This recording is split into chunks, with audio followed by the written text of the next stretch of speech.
La dette publique, encore et toujours la dette publique. Il faut moins de dette publique. Dette publique, dette publique, dette publique. Oui, on a compris. Mais en effet, il y a de quoi la prendre au sérieux, cette fameuse dette publique. Son impact est mondial, et rares sont les pays qui ne sont pas sévèrement touchés. La preuve, la dette publique mondiale n'a cessé d'exploser au cours de ces dernières décennies. Mais pourquoi autant de dettes? Que faudrait-il faire? Il faut moins de dépenses publiques. Plus de compétitivité. Un plan d'austérité. Tout privatiser. Oula, doucement, vous en êtes bien sûr? Déjà, comment expliquez-vous que autant de pays soient endettés à ce point-là? C'est bizarre quand même. Et pourquoi ne parlez-vous pas du système des réserves fractionnaires? De la création monétaire par le crédit? Ou de l'article 123 du traité de Lisbonne? Il me semble que c'est important. Hein, quoi? Hein? Je vois, vous ne savez pas ce que c'est. Eh bien, dans ce cas-là, il va falloir que je vous explique.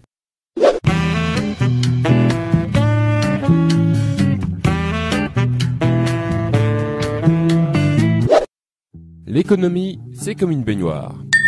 La monnaie est son eau. La règle est de la remplir avec la bonne quantité. Ni trop, ni pas assez.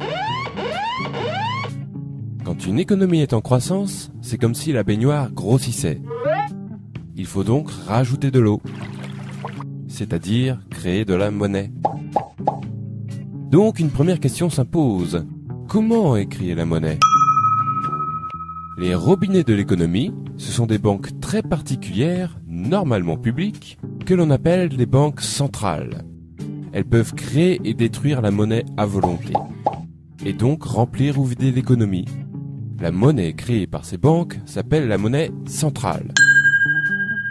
Mais, petite astuce, il existe un deuxième robinet, constitué des banques commerciales, c'est-à-dire les banques privées. Cependant, ce robinet fonctionne d'une manière un peu particulière. Je vous explique. Lorsque l'on fait un emprunt dans une banque, la plupart des gens s'imaginent que la banque donne une partie de l'argent qui est dans ses coffres. Eh bien, pas du tout. La banque va en réalité créer l'argent qu'elle prêtera par une simple écriture comptable. Cet argent sera détruit au fur et à mesure que le prêt sera remboursé. Ce procédé se nomme tout simplement la création monétaire par le crédit.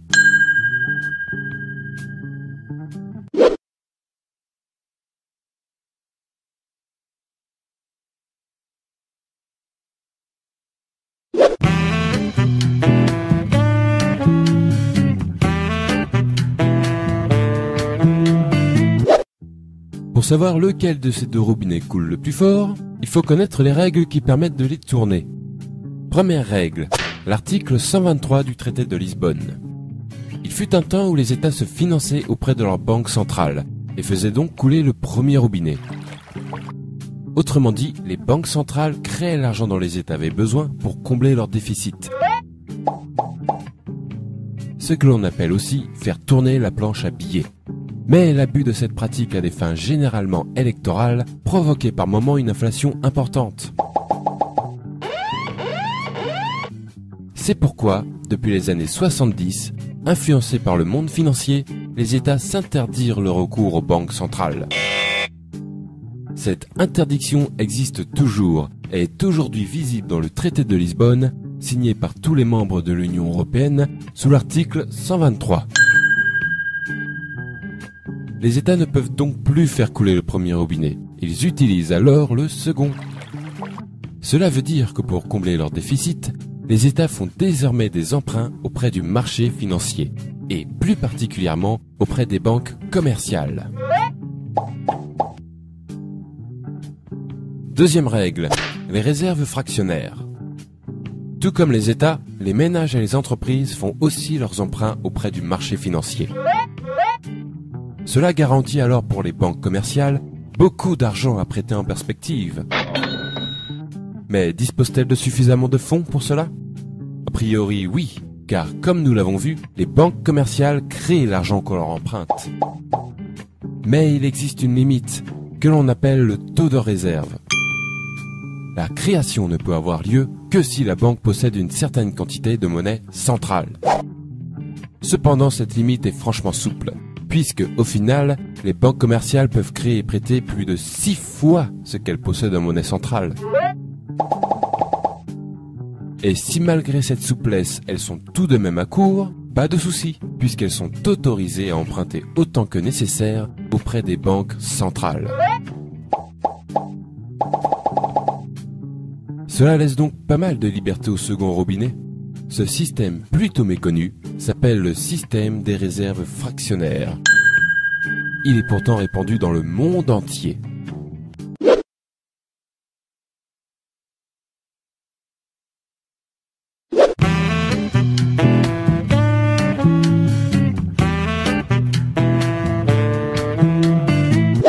Trêve de robinetterie, revenons à la baignoire.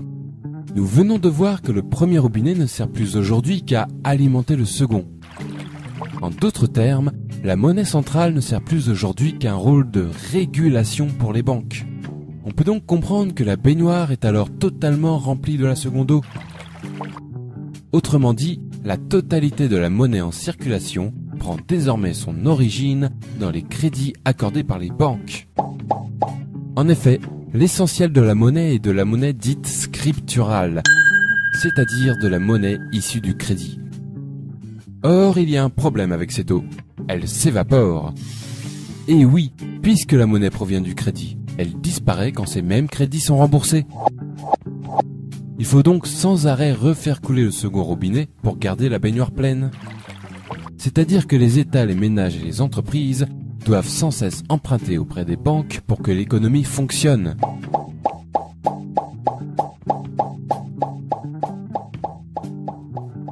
Deuxième problème, cette eau coûte très cher.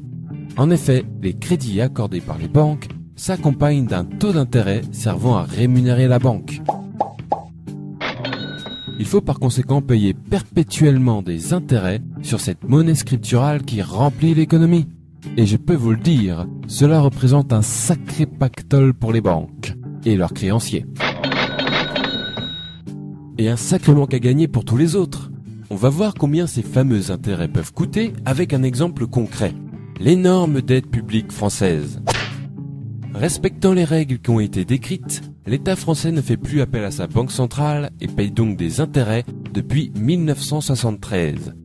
Lorsque l'on somme ce qui a été payé en intérêts seul depuis cette date, on obtient le nombre remarquable de 1400 milliards d'euros. Pourquoi remarquable ?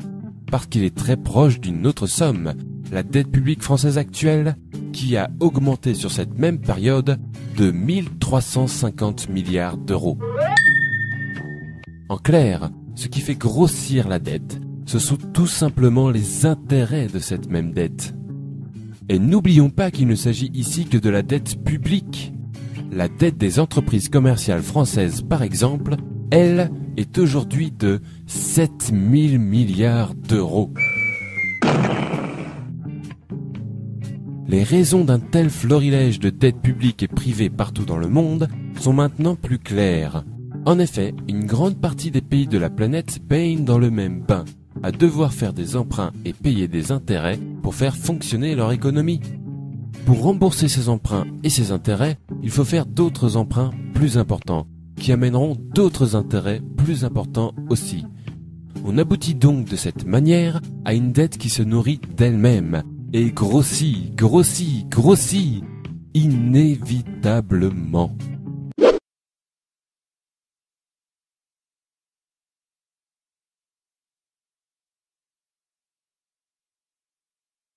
Vous avez déjà dû entendre que la dette publique est provoquée par une mauvaise gestion des dépenses de l'État, ou un manque de compétitivité, et que la seule manière de la résorber est de privatiser l'économie ou d'appliquer des plans d'austérité. Eh bien, sachez que ce sont des conneries. Il est mathématiquement impossible de résorber l'ensemble des dettes publiques et privées sans aborder la question de la création monétaire par le crédit avec intérêt, puisqu'elles en sont les causes naturelles. Si vous voulez résorber la dette, le premier prérequis indispensable est d'arrêter de faire couler le second robinet pour remplir la baignoire et d'utiliser plutôt le premier à bon escient. C'est-à-dire limiter le pouvoir de création monétaire aux seules banques centrales. C'est le seul moyen d'obtenir un système monétaire qui n'auto-alimente pas sa propre dette. Il y a une quarantaine d'années, les États se sont interdits l'accès à leur banque centrale sous prétexte que le premier robinet était parfois utilisé de manière abusive. Nous sommes arrivés aujourd'hui à la situation inverse, où le premier robinet manque cruellement et un autre l'a remplacé, remplissant l'économie de dettes impossibles à rembourser. Tout cela, ne l'oublions pas, au profit des grandes banques et de leurs créanciers. Je trouve déplorable qu'un sujet si crucial ne soit ne serait-ce que débattu par la classe politique, ni ne soit jamais traité dans les grands journaux. Merci de votre attention.